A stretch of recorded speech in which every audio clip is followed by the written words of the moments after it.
Everyone, so my next guest brought candy for our entire crew here, and we just love her for it. We all actually used to work together, and she's just such a great spirit. She's had a tough couple of last months, and she wants to share her story because she believes there's not enough information out there for a lot of women who are suffering, and she wants to create awareness around it. Jahmby Koikai, everybody, is here. Welcome her. You are very inspiring. Did you know this? Yeah. I should. Yeah. Have you always been inspiring? I guess the life I've led, and the life I continue to live, chooses that direction of inspiring. Okay. And I have no apologies to make for that. We love you for it. Thank you. Yeah. Before you talk to us, of course, about the last couple of months, I think it's important a lot of people understand your background. Yeah. People know you as an artist, as a presenter. Yeah. Take us through it. Wow. I think I'm the most multifaceted person ever. I would start with Jambi being a granddaughter. The biggest honor in my life was to be my grandmother's granddaughter. That woman meant everything to me. I'm also an intellectual. I went to school, and I love reading. I love education because I believe education is the key to betterment. I just recently got my 3rd degree last year. I'm also an actor. Thank you.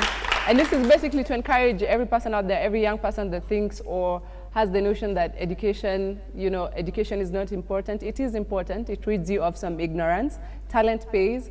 And hard work does pay, certainly, but education rids you of some ignorance, and you get more information, and information is power. I'm also a singer. I'm also an actor. I recently did Tukomacho, and I was very happy with that storyline. Wow, good. I loved. Have you guys watched Tukomacho? Yeah. Yeah, it's actually on NTV every Wednesday, yes, if the season is not over. But it's one of the, best things I did last year. In terms of acting. What else? I'm an entrepreneur. Yes. I run a sound business, entertainment business. Most of you know me as a reggae MC.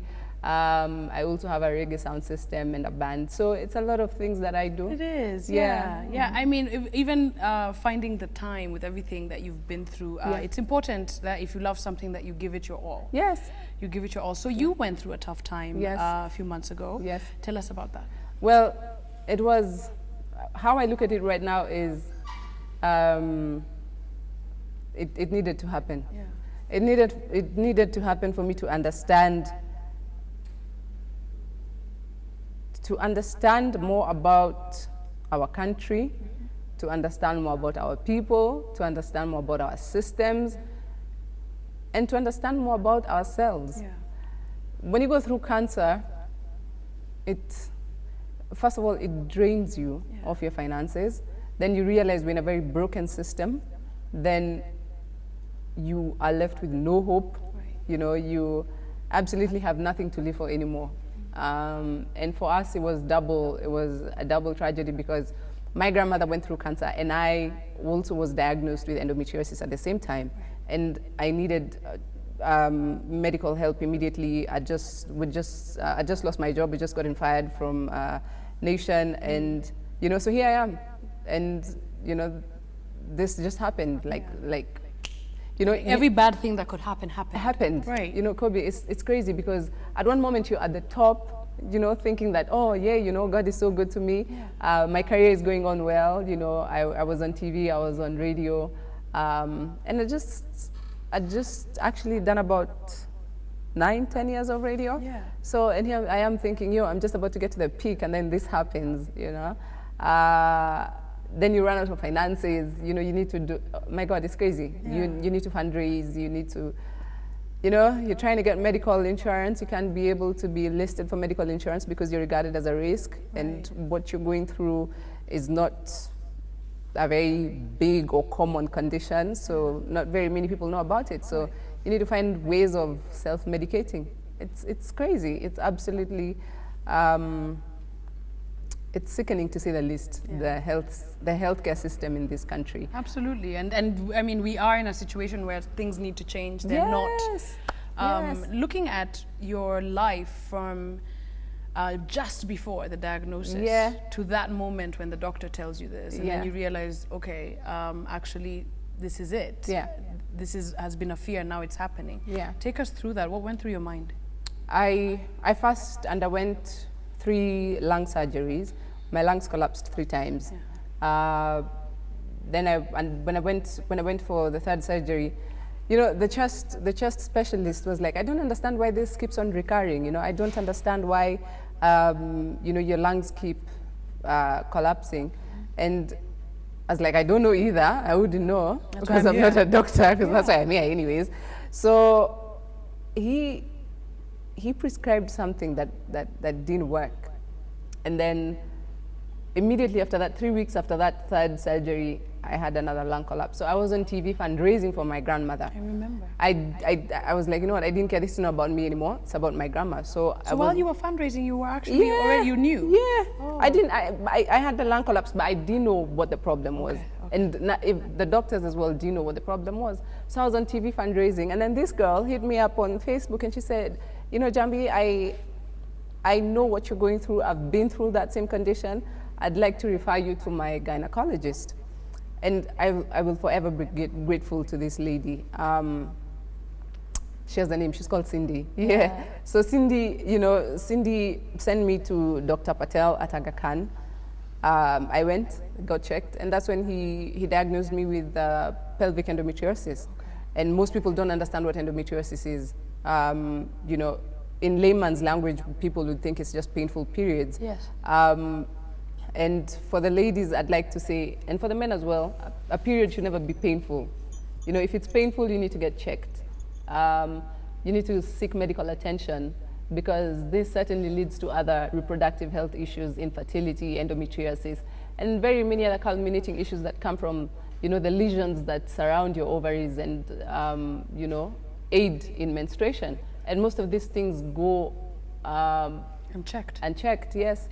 So, I mean, when I was diagnosed with pelvic endometriosis, what happens is the lesions, you have lesions in your ovaries, and if unchecked, these lesions can move to other organs of your body. So these lesions moved to my lungs. And so every time I'm on my period, every month, so these lesions are bleeding into my lungs. Oh, wow. Yeah. Ole. So for that, I had to undergo the surgeries as well. And it could happen to anybody. It could happen at whatever age. So for ladies, this is very important, that if you have or feel any sort of pain, you need to get checked so that it doesn't affect you and it doesn't become worse. There's a lot of women who are suffering out there, and they don't even know. They think it's normal. No. You know, for you going through that pain and your lungs collapsing 3 times, and then the doctors finally figuring out that this is the issue. Yeah. You know, that for you, just mentally, how were you holding up? I wasn't even holding up. It was crazy, because right after that, I had another 2 lung collapses. Yeah. So, and I had to undergo 2 other surgeries. So I underwent the surgeries and then came out. I was about 38 kilos out of all the surgeries. I was tired. Yeah. I was really, really tired. Like, I was just done, you know? Yeah. I was like, you know what? Me, I'm done. You people, it's been real. Yeah. I'm done. But, you know, I'd really love to thank my mom, because my mom has been the biggest support system I have. So she sacrificed everything she was doing to be taking care of me and my sister. You know, for my medical bills, my sister has really, you know, come through for me in a big way. Yeah. So it's been a family thing, and you know, Kenyans came through for us, for my grandma, and I just couldn't bring myself to come back and say, yo, I'm having this condition, so I need to fundraise. Right. I was like, nah, let me do what I can do for myself, and then see how I can be able to fundraise for myself. So I started doing my own gigs. Yeah. I'd go for gigs with my lungs messed up, you know, but I'd just be like, you know what, I'm gonna sing. I'm gonna sing whatever I get from the gig, then I take to the hospital, and then, you know, that covers my hospital expenses. Right. Yeah. There are days, Jambi, that you are unable to stand up, unable to walk, unable to talk. Yeah. What should be typically just, you know, periods with all the unhappiness it comes with, for you, it's a nightmare. Yeah. physically, how do you manage month to month? It's crazy. Like I'm just done. I've just, the cycle is just done. And the other day, I could feel the lesions in my shoulder, and that felt like paralysis. I couldn't move. I was like this the entire time. Yes, I was like I couldn't move. I couldn't do anything, and you can feel the pain just sharply numbing your entire arm. And the thing is, you can take painkillers, but the problem with painkillers is that you become immune to painkillers. So every month when the pain is worse, you need stronger meds. So and that means that, you're increasing the toxins in your body. And what happens when you increase the toxins in your body is that the inflammation in your body becomes more and worse. And that can be managed through diet, So you stop having dairy, stop taking red meat, manage on your intake of sugar. Actually, no sugar. And no salt. What can you take? Just boiled stuff. You become a boirum, a boirum person. Right. Yeah. But it is about saving your life. It is. And trying as much as possible to stay as healthy as possible. Yeah. Pain management, as you've mentioned, is something that's key. So looking at the insurance factor, looking at the expense of it, and the fact that this is something that's not going away anytime soon. Pain management, are there times when you need to be hospitalized just because of your cycle? Yes. You're kidding. Yes. There are times I need injections, like to just tone it down.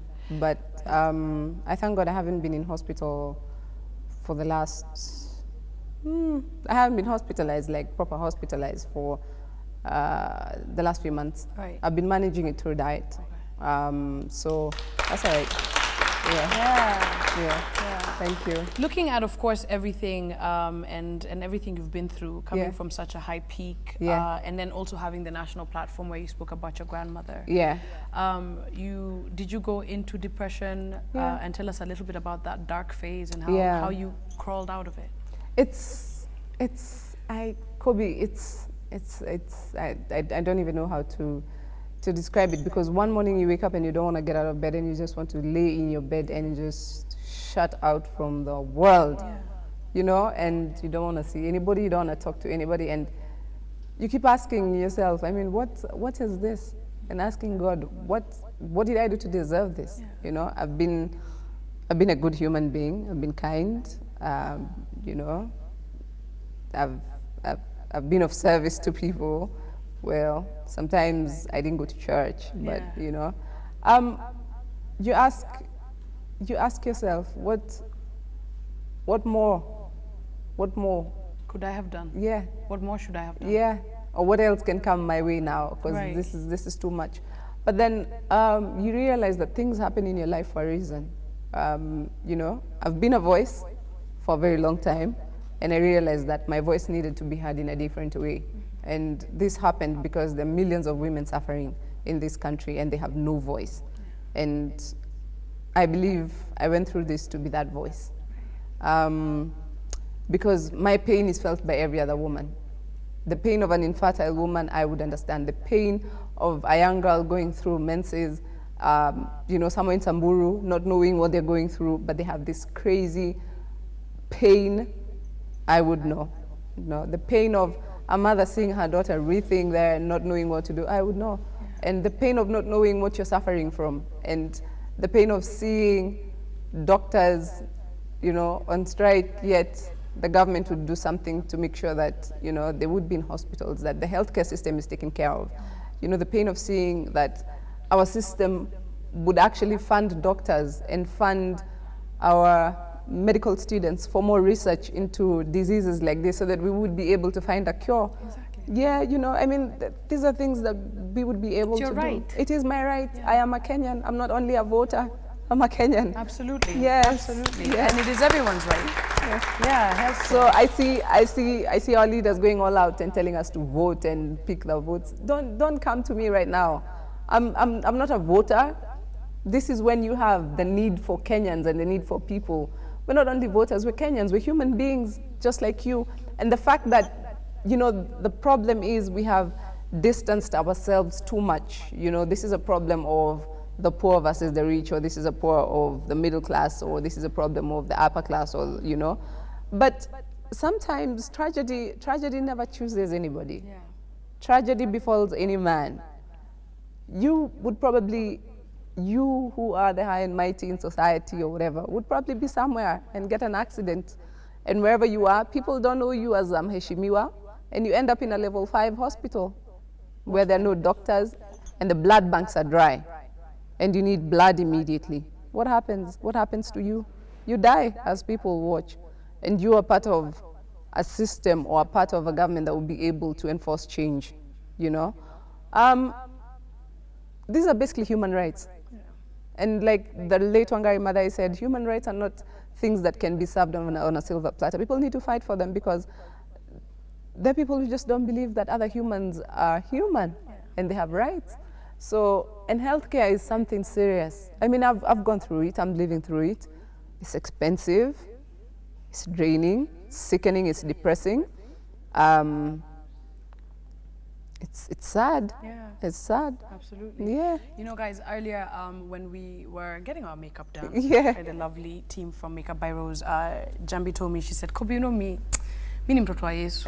Okay. Mi ni mtoto wa Yesu. So looking at where you've gathered your strength from and where you continue to get your strength from, and the fact that you're able to sit here and share with us, where do you get that from? I just say, first of all, I have a very strong mother. And I really thank God for my mom.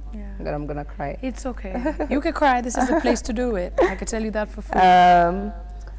My mom is the strongest person ever because she took care of her mom when her mom was going through cancer, and she took care of her daughter when I was going through my surgeries and stuff.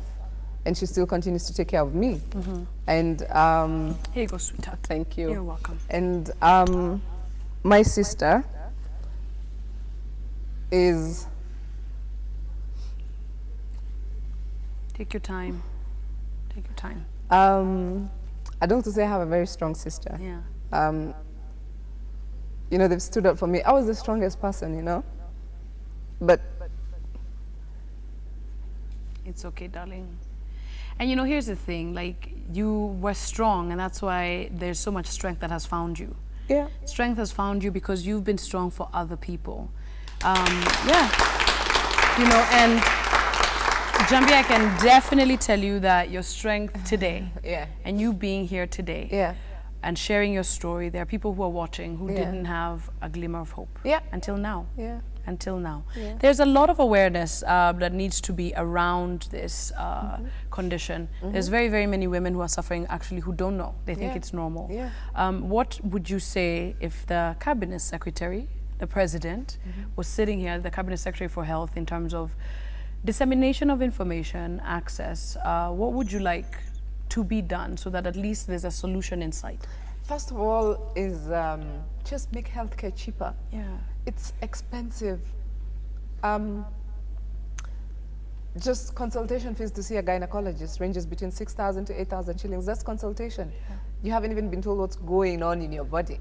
How many women can afford 6,000 to 8,000 shillings? Exactly. Not every one of us can walk into the big hospitals for that amount of money. And every time you go, you have to pay for that consultation. Then, of course, the surgeries range from 200,000 to 300,000 shillings. And you can imagine I had 5. Yeah. You know, you're spending millions of shillings. The information needs to be out there. The government needs to be more serious about women's reproductive health in this country, because things like, I mean, conditions like endometriosis are the lead cause of ovarian cancer and infertility, and very many other conditions that, you know, are related to you know, women's reproductive health. And these issues need to be taken more seriously. Women's health needs to be taken seriously. Absolutely. Because if you don't have healthy women folk, then you absolutely have no fragments of society. We're breaking that fragments of society. And as it is, we are the backbone of society. We are the mothers.